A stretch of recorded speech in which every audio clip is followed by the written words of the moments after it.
terms that are implied in fact or implied in law. They're also known as gap fillers, meaning that a contract may be incomplete, and when can the law insert additional terms that were not actually discussed by the parties?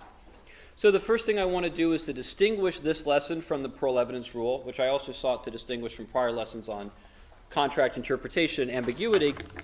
The parole evidence rule, first off, it only deals with having a written contract. You would need a written contract, all right? These generally have written contracts as well, but that's not necessarily essential. But the parole evidence rule requires a written contract. Here we only usually have a written contract. And the parole evidence rule would add or modify a term that the parties actually discussed. It was expressed. It was just expressed through preliminary negotiations or in some other manner. Implied terms are different. These are things the parties did not necessarily have a meeting of the minds about. They may have not actually expressed these terms to each other. They may not have actually said these particular things. And so the evidence here is not evidence of preliminary negotiations necessarily. In fact, it could be what was in the mindset of one party, and as we'll see, these terms can be implied in law. So it's not subject to the parole evidence rule because the parole evidence rule deals with the introduction of evidence of preliminary negotiations and other express, outward, objectively manifest conversations between the parties, precedent to the formation of a written agreement. And here that we're talking about implied terms, these are things that were not actually said. They were only implied or indicated or subjectively thought. So you can think of the parole evidence rules pertaining to express terms and this material pertaining to implied terms. So that should give you a little bit of framing to understand how this is different from what we've done before. And we can imply them in really 2 or 3 different ways, up to you how you think about it. Clearly the 2 would be you can have them implied by fact, which has to do with what the parties actually intended, or implied by law, either through a statute or through common law. And then we have this concept of good faith. Good faith is a little fuzzier. We have a concept of terms that are implied in good faith. We also say that good faith applies to all contracts, or that terms are read through the lens of good faith. Since good faith is a slightly more complicated topic, I've dedicated next class period exclusively to talking about that duty of good faith and how that kind of weaves in. And we have a case about that. And like I said, you can see good faith as a separate, you could have terms implied in law and terms implied in fact and terms implied in good faith. But another way of framing that is that good faith is an overlay that provides a context for viewing the entire contract. And I think that will make more sense after we cover that lesson, which will be next Wednesday. Today we're going to talk about terms implied in fact and terms implied in law. And we're going to open the door to the conversation about good faith. So what's a term implied in fact? These are terms that the parties agreed implicitly. And so we didn't necessarily see a series of emails where the party said, I want the restaurant to be staffed by union employees or something like that. This wasn't an actual conversation, but rather the parties might have had subjectively in their minds an idea about how this contract would be performed that was implied. And they may not have written it down because it might have been either so obvious or difficult to write down, or there might have been other reasons why it would have been sort of in the ether, but not something that they had dictated. And the role of the fact finder is to determine what the intention of the parties was. Right? Terms implied in fact come from facts about the parties. What did the parties actually intend that they didn't say, but that they meant to say? And they didn't write it down. Terms implied in law are going to be coming from sources like statutes, coming from case law, where the judge determines that in order for the contract to make sense, we're going to include certain terms and provisions that the judge decides are important as a matter of law, but not necessarily because they come from the subjective intention of the parties. In fact, we have one case where one of the parties is dead, and it's very hard to ask a dead person what their subjective intention was. I mean, we can get a Ouija board, but I'm not sure if those are going to hold up in court. There probably is some case about Ouija board evidence at some point, so that can be your case note if you get on law review. So terms implied in law, then, are not going to be trying to divine the intention of the parties, but rather trying to determine what the law would prefer. And so a couple examples of that. So a term implied in law is that a real estate lease is month by month, unless a term is specified. So it's sort of a default provision. So if you engage in a lease and the term of the lease is not specified, you may have intended that to be a year-long lease, and the landlord might have wanted the ability to raise the rent after a week. And what's the term? Well, the term implied in law is that a real estate lease is month to month if no lease term is specified. That's something that grew out of hundreds and hundreds of years of common law, and so the judge would imply that that contract has a term for a month-to-month lease.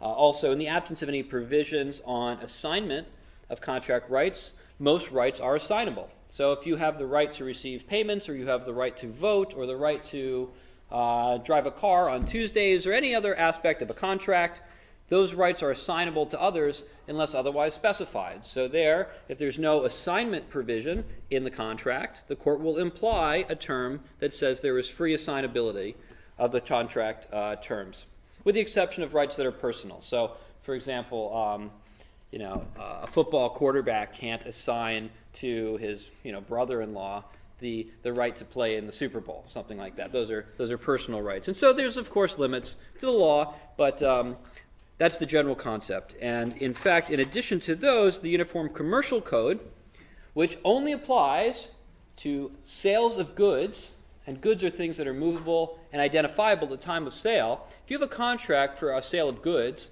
something that's movable and identifiable at the time of sale, whether or not it's between merchants, some of the UCC gap filler terms also apply. And so these were examples of terms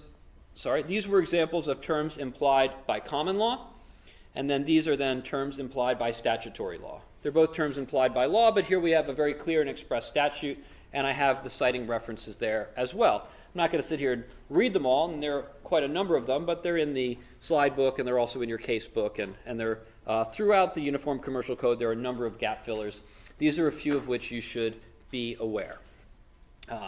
So there are different ways that terms can be implied in fact or in law, and then there's this concept, as I mentioned, of a term that would be implied in good faith. And when I say a term implied in good faith, I think this is a bit of a fuzzier concept. And as a result, we're going to spend a little more time understanding this concept on Wednesday, where we have the Market Street case.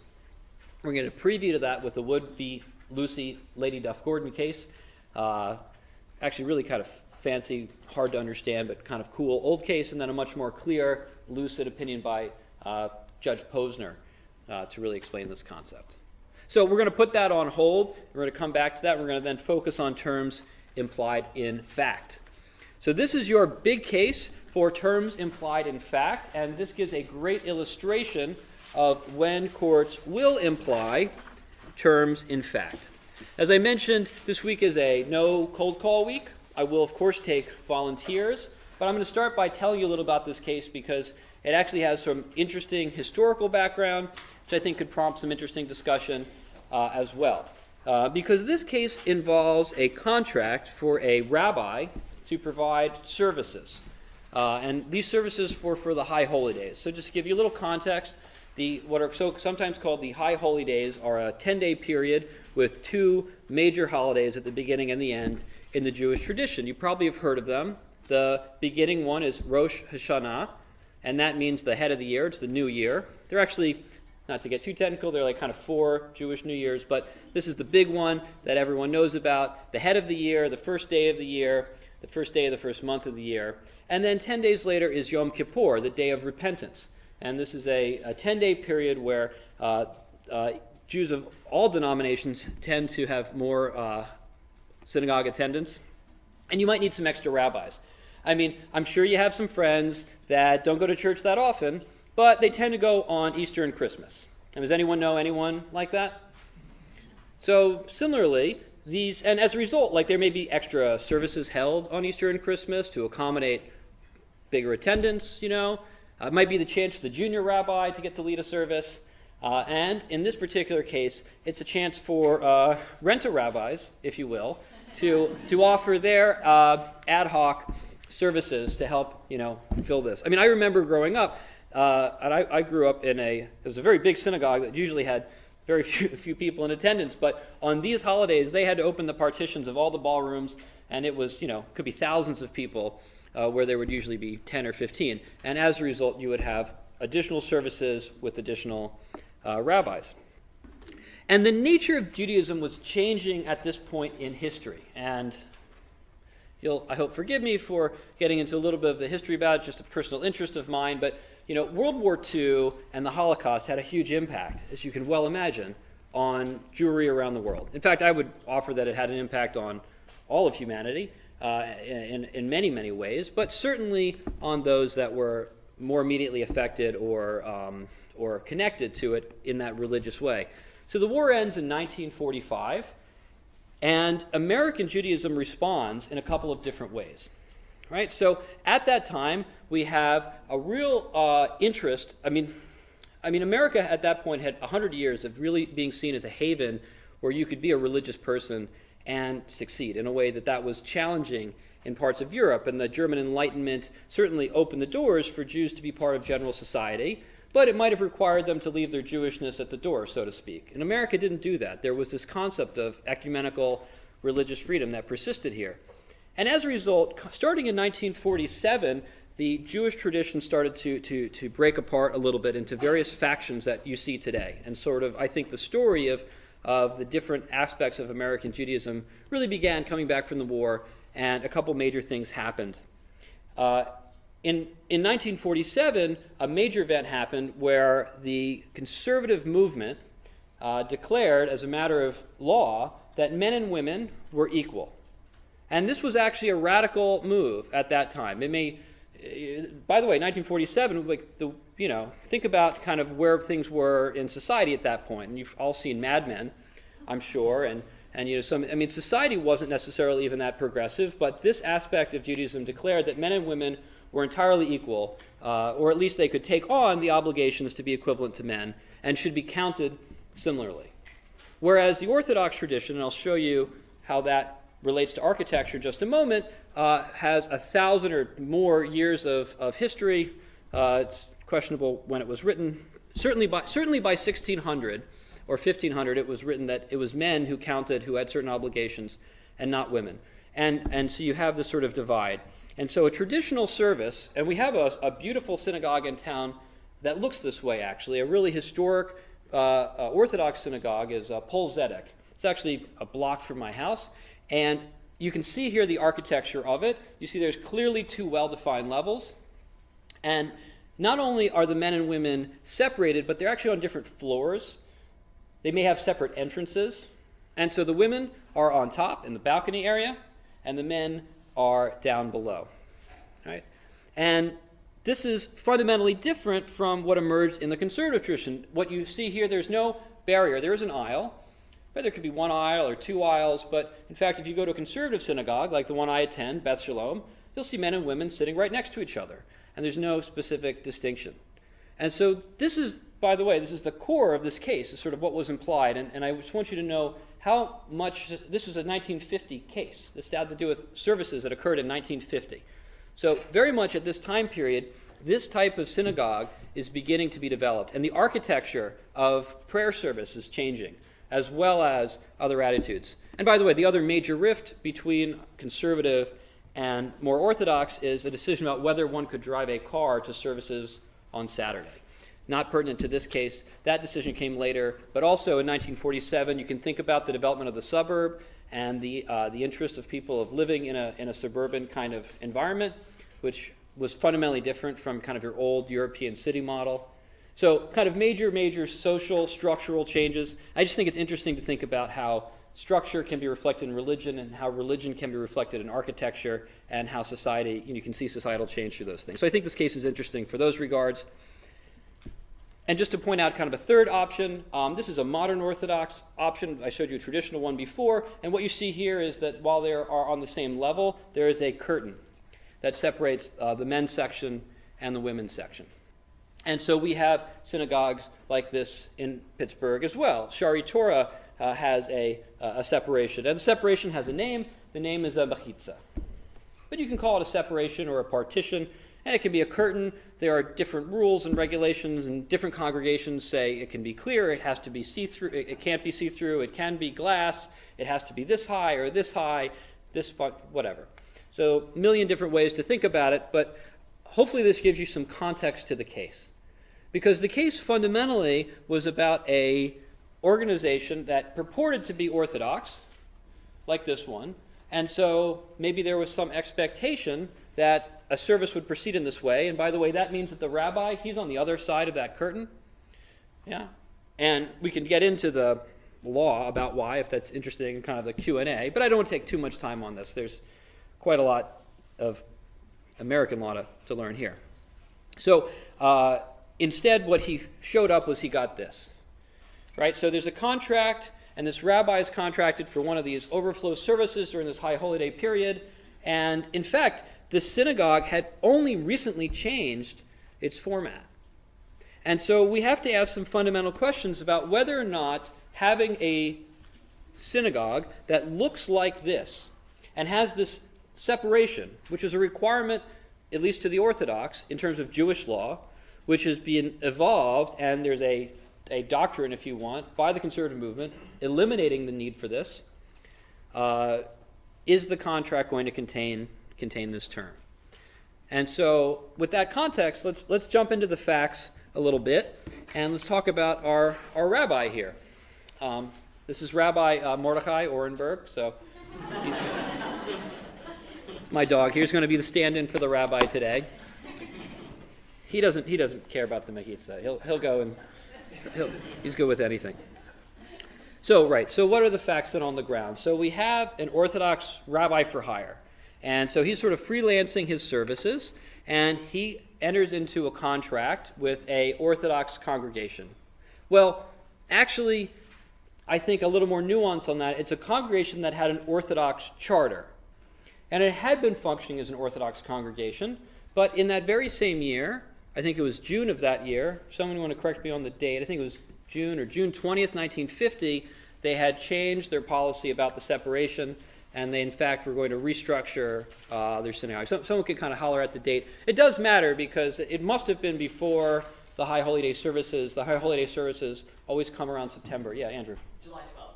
July 12th, okay. So on July 12th, this congregation with an Orthodox charter declares that it's going to eliminate its mechitza and instead have a sort of a kind of an unusual structure that we don't see very much today, where we have an area where there is men and then women and then sitting together. I call this the trihitza, but I don't think that's the technical term. So when they were negotiating contracting, to this rabbi's knowledge, this was an Orthodox congregation with an Orthodox charter, and we have some Orthodox law about that. We also have these changing circumstances, this movement in history that's coming about. And when he shows up to perform, it's after the board has voted for the trihitza model, as opposed to the unihitza, the mechitza model, and he doesn't want to perform the service.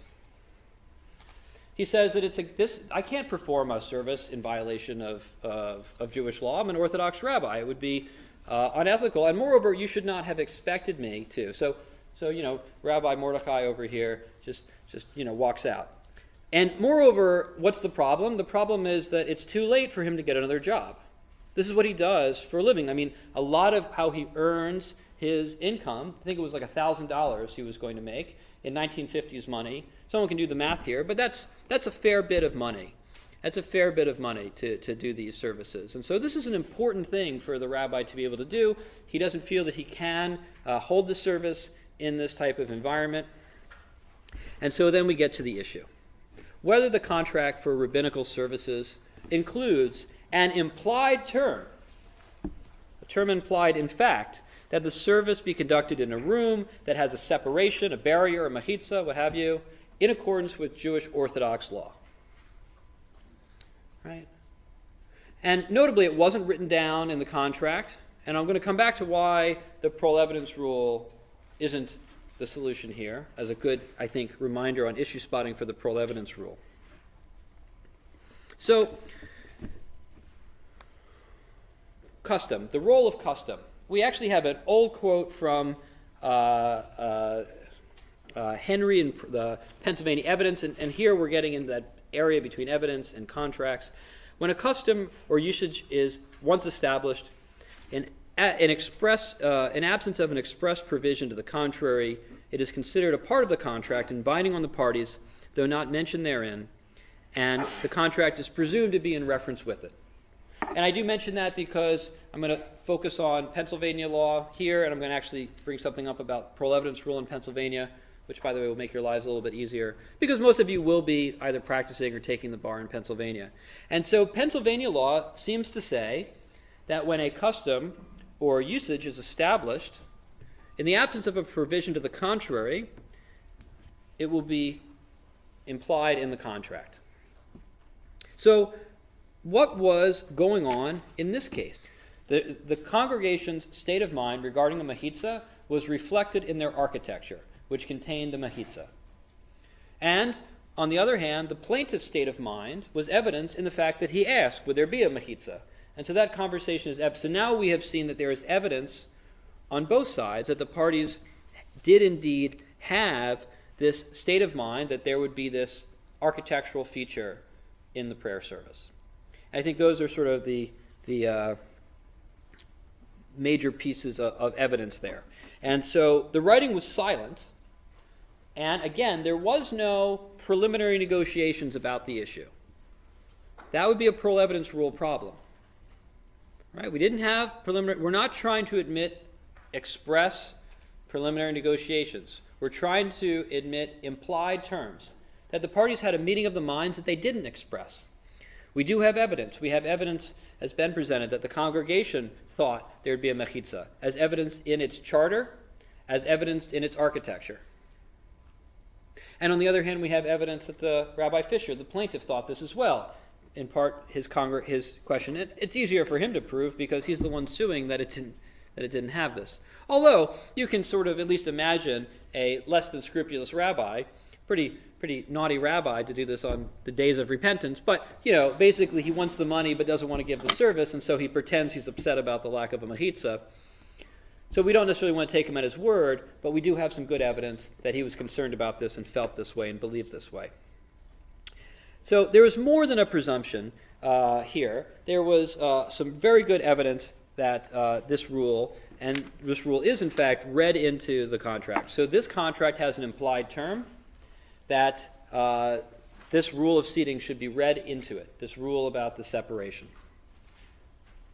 So let's talk about it in sort of a framing which I'm going to use to mirror how I talk about the next case. What term did the court supply? Right, so what term is the court being asked to supply?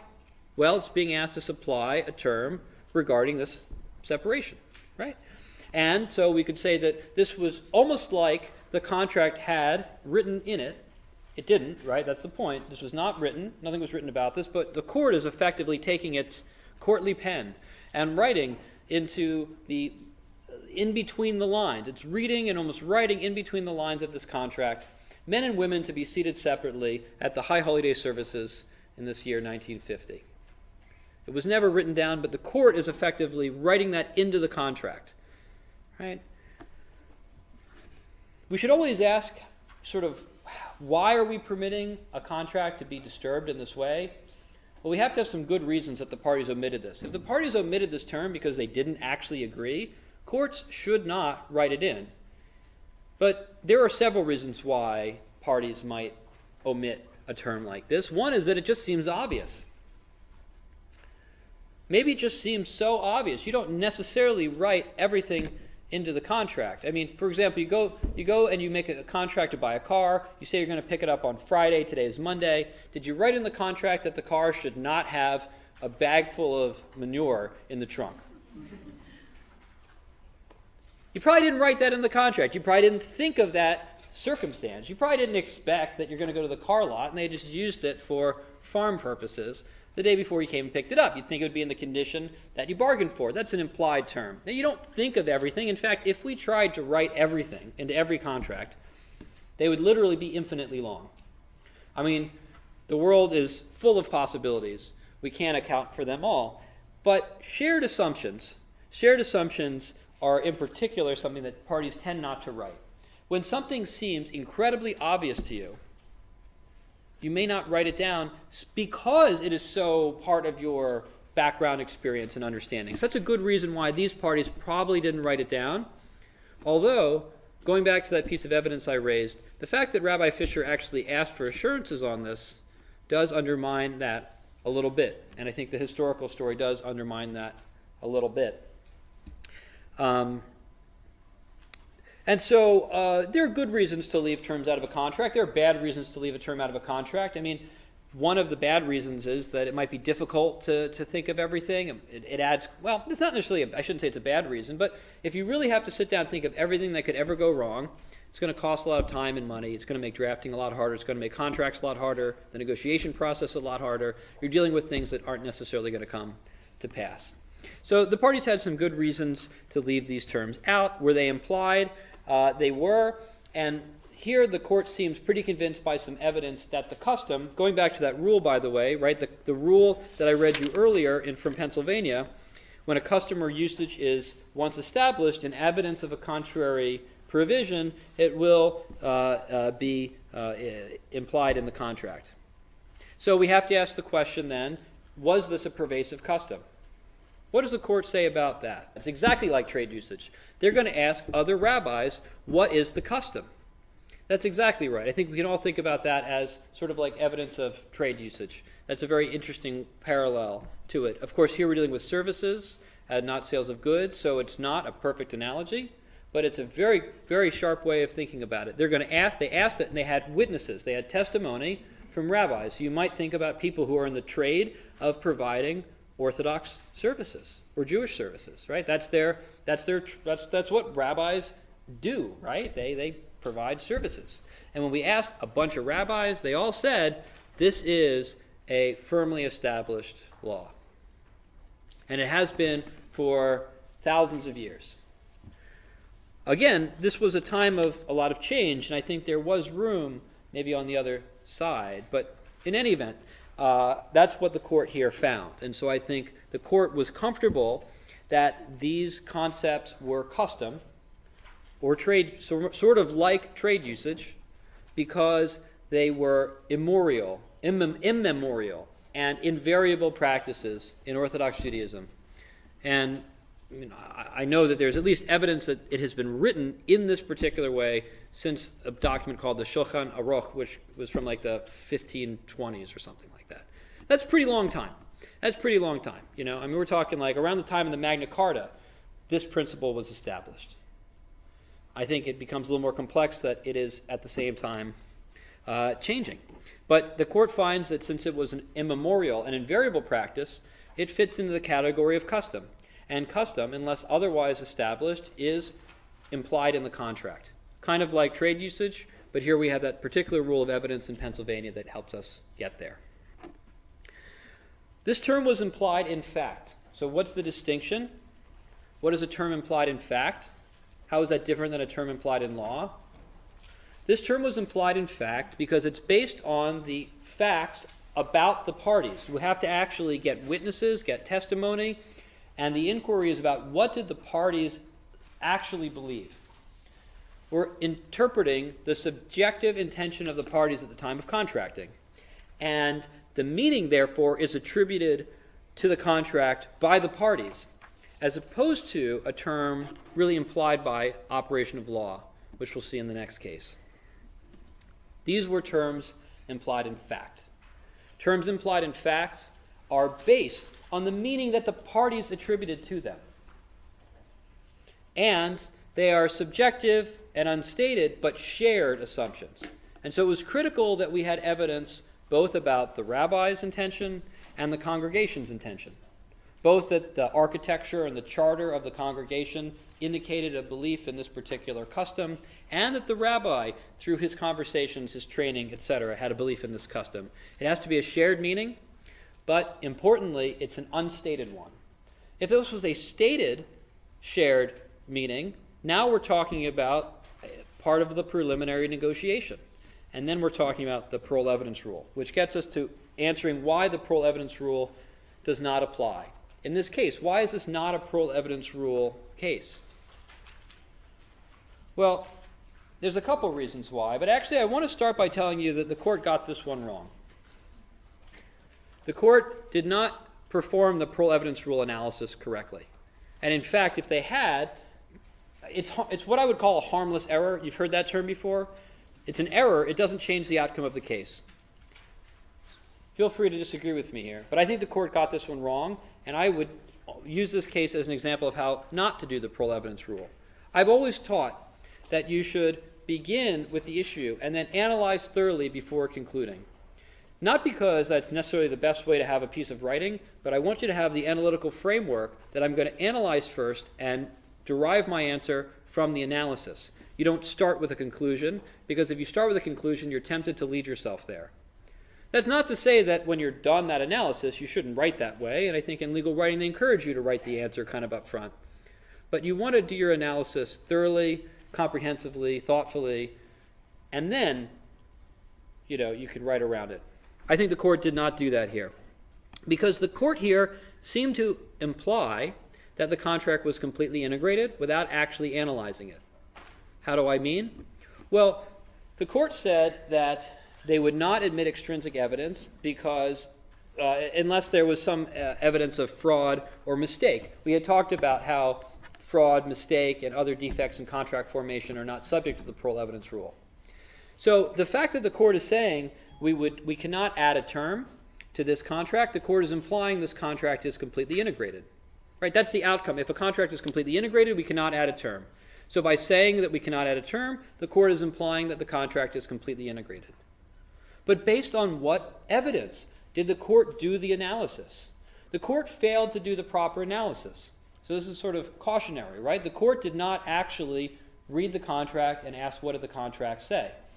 And from my understanding, this contract did not contain an integration clause, and there are other reasons to believe this contract was not completely integrated. So my question to you is, if the contract were not completely integrated, would that have mattered? If the contract were only final, would that have mattered? Well, if the contract were only partially integrated, then we can do what? We can add a term. If the contract is not completely integrated but only partially integrated, we can still add a term. Did the contract have anything to say about the existence or not of a mechitza? No. So this would not modify a term. The contract did not have an integration clause, did not have one of those catch-all phrases that says there's no representations or warranties except what's expressed here, and it didn't talk about the mechitza.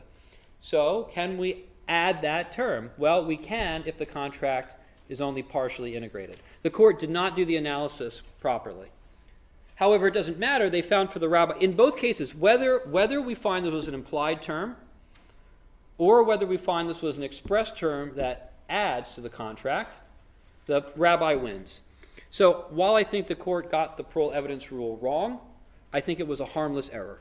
But a good opportunity to remind you that when you're doing legal analysis, you really want to follow those steps. That's why I provided that flow chart, and I'm sure that's what you'll talk about next Monday if you come to Professor Herman's bonus session, but about really going through the analysis step by step. And just as a quick reminder then, there are writing methods that encourage you to put the conclusion first. I just suggest that you determine what that conclusion is after analyzing the problem, so you are not led astray by where you want to get to. And then you can write it however you want. So a lot wrapped up into that case, but the key features for you to take away from it were this, I would say the most major concept is, I want you to know this rule in Pennsylvania. When a custom or usage is established in absence of an express provision of the contrary, it is part of the contract and binding on the parties. You can either cite this as Fisher, or you can cite this directly to the rule of evidence here, but this is the concept that a custom will be an implied term unless stated to the contrary. And then we have to then look what constitutes a custom. This court heard evidence from rabbis, excellent concept of thinking about that as a prevailing trade usage, right? It's similar to that idea, so pervasive within this community of people that provide this type of service that it would be seen as a complete custom. And since this is something that the parties actually thought, that they had in their minds, and not just implied in law, but rather factually we could determine they actually intended this. They simply didn't write it down. It's a term that is implied in fact, as opposed to a term that is implied in law. And there were a couple other interesting wrinkles along the way, but those are the three, I think, main bullet points for you to take away from this case. Any questions about Fisher? So let's then talk about our second case in the category, First National Bank of Lawrence versus Methodist Home for the Aged. And this is our case about our friend Bertha. And Bertha, unfortunately, is no longer with us, which is why the caption has a bank on it. The caption does not, it was Bertha Ellsworth or Ellsworth, right? The caption does not say Ellsworth First Methodist Home for the Aged. It says First National Bank. Why? That's right. The bank was the executor. And so it is the estate versus the Methodist home, because this case pertains to money that the estate thinks is wrongfully withheld from the estate, which would then be distributed to the beneficiaries of the estate in however a will or whatever set forth.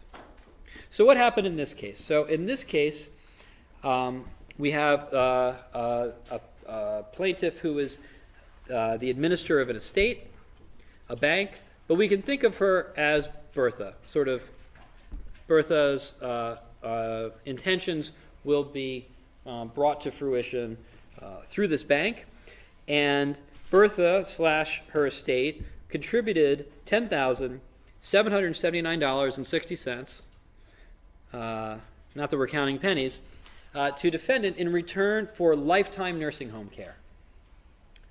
And so obviously the value that she's getting from that will depend on her lifespan, right? And that's a lot of money if she doesn't live very long. It's very cheap if she lives a long time. And so there's some risk, in a lifetime agreement like this on both sides, right? There's some risk that if the nursing home is taking the risk she'll live a long time, she's taking the risk she'll live a short time, and she's also taking the risk that she won't like it in the nursing home. I mean, you hear all kinds of stories, and I'm sure she was worried. A lot of, plus making a commitment for life is a big deal. So this nursing home contract also contained a provision for a probationary period. I guess this went both ways. This both gave Bertha a chance to cancel, and for just a very small, kind of relatively small administrative fee, she was able to get that huge $10,799 contribution back. And I guess the home could actually kick her out too. Like, she turned out to be, throwing wild parties and whatnot, and was just pumping the bass and throwing food in the cafeteria, just, making a ruckus for the other residents. I guess they could get rid of Bertha too. But really this was a protection for Bertha. She had 2 months to live in the home and decide if she wanted to stay there for the rest of her life. After that 2-month period, the contract was irrevocable. The problem was, she didn't live that long. She entered the home, and within the 2-month probationary period, she died. She died within about a month. Now, the contract didn't address this. The contract did not address whether this contract for lifetime membership, which had a refund provision if either party canceled during a probationary period, it didn't talk about what would happen if the member died during the probationary period. It was silent as to this important provision. Look, it's something that's hard to talk about, but if you're entering into a nursing home to get care for the rest of your life, you are at that point thinking about sort of end-of-life decisions, right? This is what, it's not her final, I was going to say it's her final resting place, but actually that's something else. This is her penultimate resting place, right? Directly prior to that, this is where she is for the remainder of her natural life on earth. So, yeah, in some ways it's an end of life kind of decision, but it turns out that even at this stage where people are committing themselves to a home, it can be uncomfortable to talk about death and dying, especially when that death and dying is about you, right? So for one reason or another, they just didn't talk about it, and they didn't write it down. And now we have an issue of whether this home gets to keep the money or whether her estate gets it back. How are we going to figure that one out? Well, first off, there is no parole evidence rule issue because the parties, again, they never talked about it. This is something that was hard to talk about. If there was a conversation between Bertha and the home and it wasn't included in the contract, then we would probably look to the parole evidence rule to decide whether or not evidence of that conversation actually happened. And unfortunately, we're even in a harder spot than we were with Fisher, because one of the parties is no longer around to tell us how she feels and what she thought subjectively at the time. And so the court can't determine the intent of a decedent. So instead it takes a different approach, and it asks, what would a reasonable Bertha have thought? Which is sort of interesting, right? So it's trying to put itself in the mindset that Bertha would have had, being unable to ask her, and it goes through a process that looks a lot more like a decision as a matter of law than a decision as a matter of fact, because it doesn't go about interviewing people. It doesn't take depositions. It doesn't hear from witnesses. Hearing from witnesses, taking depositions, asking the parties what they believed at the time, getting evidence of what the parties believed at the time, those are ways to determine whether there was a term implied in fact. But this court takes a different approach. What does this court do to determine whether or not the contract included a provision that the estate gets her money back if she dies during the probationary period? So one way to look at this is the contract. So one way to look at this is the contract is ambiguous. And they apply the canons of construction to try to determine how to disambiguify this contract. And being unable to do so, they apply the policy canon of construction against the drafter and imply a term. So there is a connection here between the canons of construction and the concept of implied terms, because when we construe against the drafter, we're effectively implying a term that was not written, or we're making meaning where there is no clear and unequivocal meaning. We're either implying a meaning or implying a term. I think the court here, it's very much like construction against the drafter, but it's even bigger, because it's not just implying the meaning of a term, it's implying a whole term. Subtle difference, but I think a distinction that pushes us even farther and makes us a little more hesitant to even use that policy. So what did the court actually conclude? Well, the court here concluded that the plaintiff, the defendant rather, the home cannot retain the payment. Effectively, it construes against the drafter. It construes the language to say that this contract this concept of probationary period cannot be completed if the person is a decedent. Right? And so for that reason, I think that's a good way to think of it. Is one thing the court does is a construction against the drafter, and where we have an ambiguous term that cannot be cleared up through the other canons, then we can say, well, if we construe this against the drafter, we can find that death is like a cancellation of a probation period, or that we can't complete the period because the person is no longer living to do so. And so that's one way to look at that. In addition, it seems to go even beyond that and supply a new term. It adds a term to the contract, and it adds a term that says, effectively, if we were writing it, we would write something like this. If Bertha Ellsworth dies during the probationary period, her lifetime membership payment shall be returned to her family. Now, again, I'm suggesting this is going further than just construction against the drafter. I think the court does both. It construes against the drafter and implies, and it reads into the concept of probationary period that cannot be completed if the person is dead. But I think it actually goes even further and implies a term that says if Bertha dies, the money shall be refunded. So again, we ask, why did the parties leave this out? As mentioned, it's just hard to talk about death and dying. These are difficult concepts for anyone to talk about. Often, the nursing home might be reluctant to do it because it might give her a bad feeling, and then she's not going to want to stay there. She might not want to talk about it because most of us don't really like thinking about that. I mean, she certainly, she understands going to a nursing home for a lifetime, that she's in the sunset years of her life, but she probably didn't think she was going to die within the next 2 months, and it might have been very uncomfortable to talk about it, and maybe, quite frankly, bad business for the nursing home to push the issue. And as a result, the court finds that it was pretty common for nursing homes to leave this out. So does it imply these terms? Yes, it implies these terms, but it does it a little differently. Remember, in Fisher, we were able to get to the parties. We could look at the congregation, we could look at the rabbi, we could talk to them, we could depose them, we could see their architecture, we could ask them questions, etc., etc. We don't have that ability here.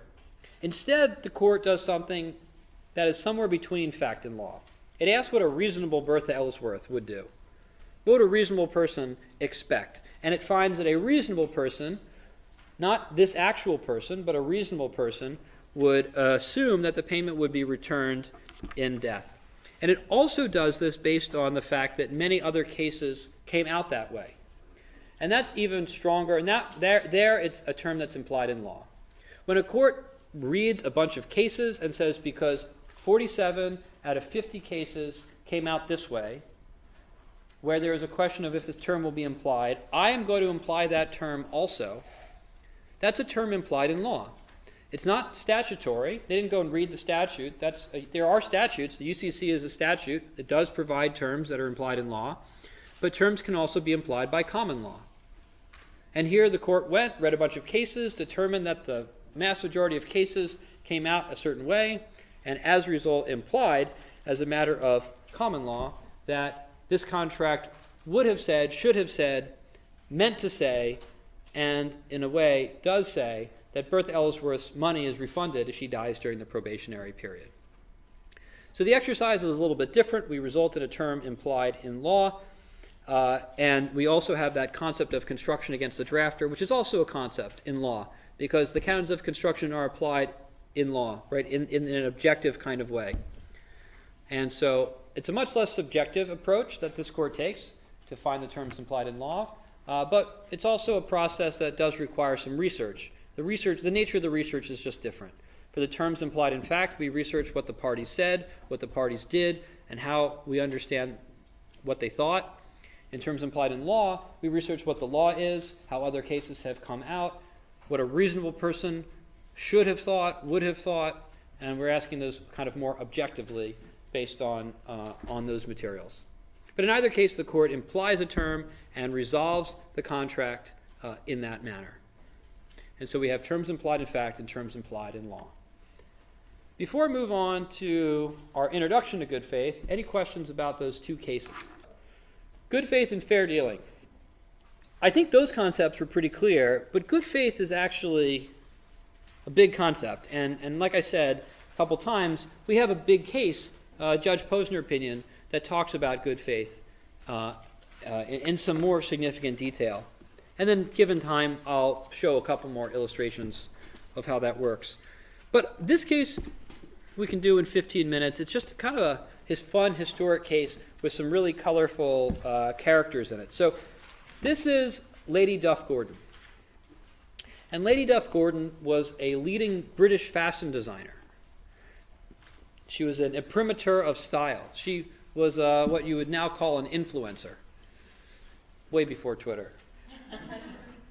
And she developed the first really global, like haute couture, high culture, fancy schmancy brand, which I obviously know very little about, but I at least know that it exists, right? And also notably, her and her husband survived the Titanic disaster in 1912. And there's some real interesting controversy around that. I don't know if some of you who have read or studied that, but apparently her and her husband were put on one of the first lifeboats that launched when it was a quarter full. And, again, I don't know exactly how it came about. I'm not a Titanic scholar. But her and her husband apparently were launched on this lifeboat when it only had a quarter of its capacity met.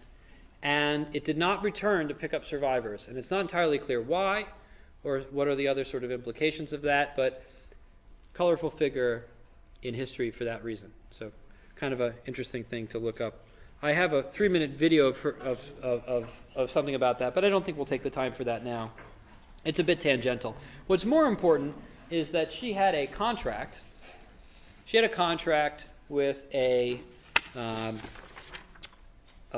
fashion label, effectively, to put her stamp on these clothings that were being produced. And it's kind of a little bit convoluted about how this case kind of played out procedurally, but effectively we have a contract that says the plaintiff will bring profits and revenues into existence, which is kind of vague, unfortunately. And he'll do that by marketing the defendant's designs and finding suitable clothing to endorse on defendant's behalf. And the defendant actually is arguing that there is no contract because plaintiff is not offering real consideration. Basically, defendant is saying, plaintiff didn't really promise anything. This is an illusory promise. Right? I don't have to fulfill my end of the bargain because there is no contract. There's no contract because there's no consideration. No consideration, no contract. We remember that from last year, right? Except for promissory estoppel, yada, yada, yada, yada. So interestingly, it's the plaintiff which is suing to say that the plaintiff is obligated. Because if the plaintiff does not have an obligation, there's no consideration for defendant. Therefore, defendant does not have an obligation. Do you understand the procedural kind of twist there? So it's a case that reviews the consideration doctrine a little bit. So that's the background, but let's get focused on the issue. The issue here that we use this case for in terms of good faith is to ask whether the agreement that plaintiff made to market defendant's goods and to split the profits has an implied term that the plaintiff must do some work, must use reasonable good faith efforts. That makes sense? Because if the plaintiff does not actually have to do anything, the contract is illusory. The promise is illusory. There's no consideration because the plaintiff doesn't have to do anything. And if the plaintiff doesn't have to do anything, a court's not going to make the defendant do anything either.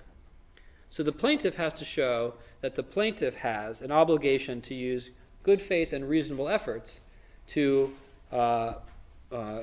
market these designs, and otherwise there will be no contract. So how does the court find? Well, let's start with the rule articulated in Lady Duff Gordon. The court here says that a promise may be lacking, and yet the whole writing may be instinct with an obligation, imperfectly expressed. Fancy language. What does it mean?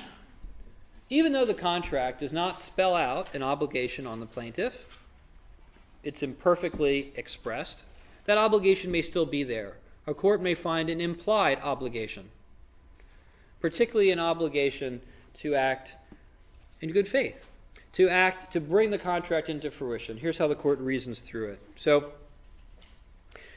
just a reminder about the facts here. Defendant gave plaintiff an exclusive privilege for a year, and that's the issue. The defendant did not honor that exclusive provision. She went and marketed elsewhere, right? And so now the plaintiff is suing the defendant. That's usually how that works, right? Plaintiff is suing the defendant, saying, defendant has an obligation to give me a 1-year exclusive. Defendant saying, no, I don't. We don't have a contract. We don't have a contract because there's no consideration.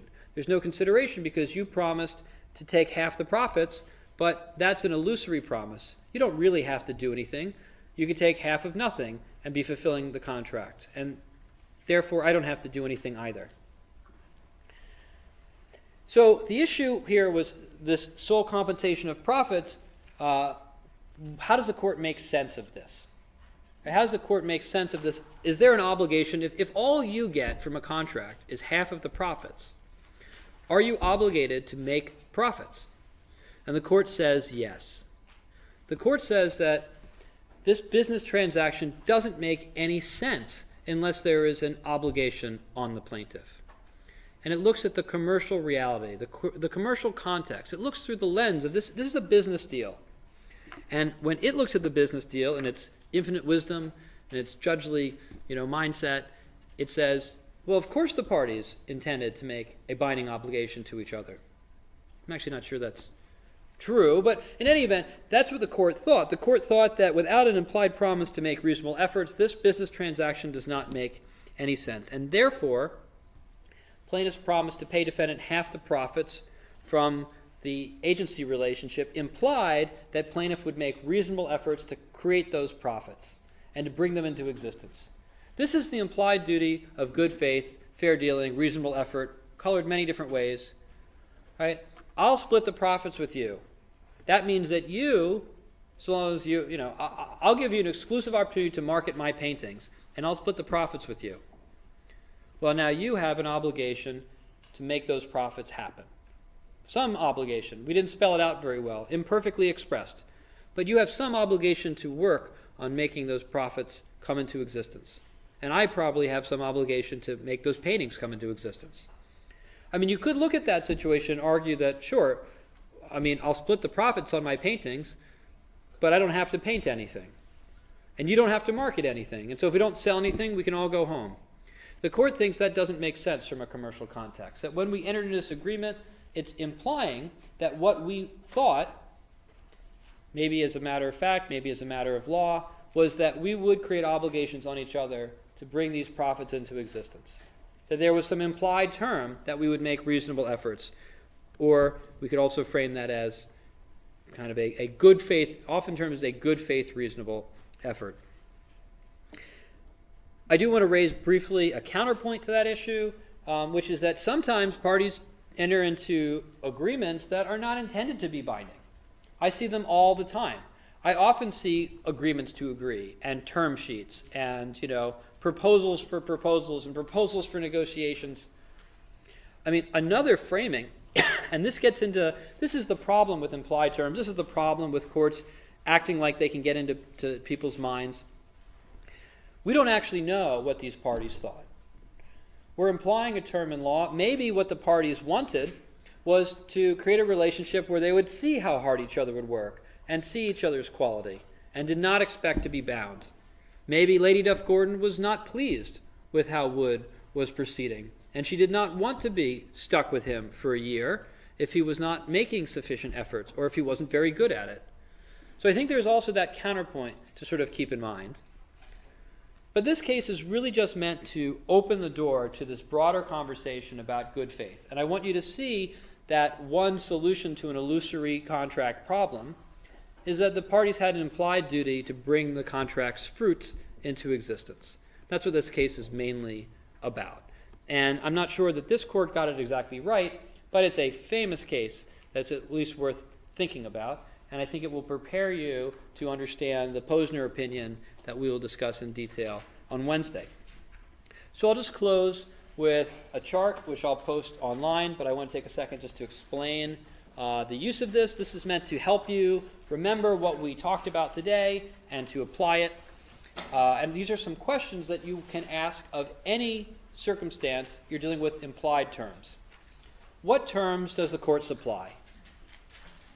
Right? That's important to identify. Just like I told you, one of the first things you want to do in contract interpretation is read the contract and identify the terms that are at issue. When dealing with implied terms, you want to start by identifying what terms the court supplied. Try to phrase them in writing. Try to actually put them down as if they were terms in a contract. That will give you something concrete to begin your analysis. Why were the terms left out? Were they left out for good reasons or for bad reasons?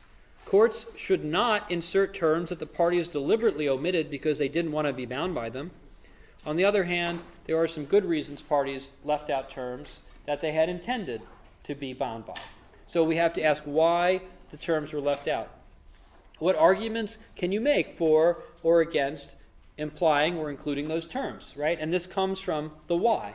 Now that we know what the term is and why it was left out, we can then think about whether or not it should be put in. How does the court supply terms based on intention? Well, that's also going to help us determine, is this a term implied in law or a term implied in fact? If the court is doing a lot of work by determining the intention of parties by, for example, asking them on a stand what they thought, looking at prior conversations they had, looking at their charter, their architecture, their history, those are all showing we have a term potentially implied in fact.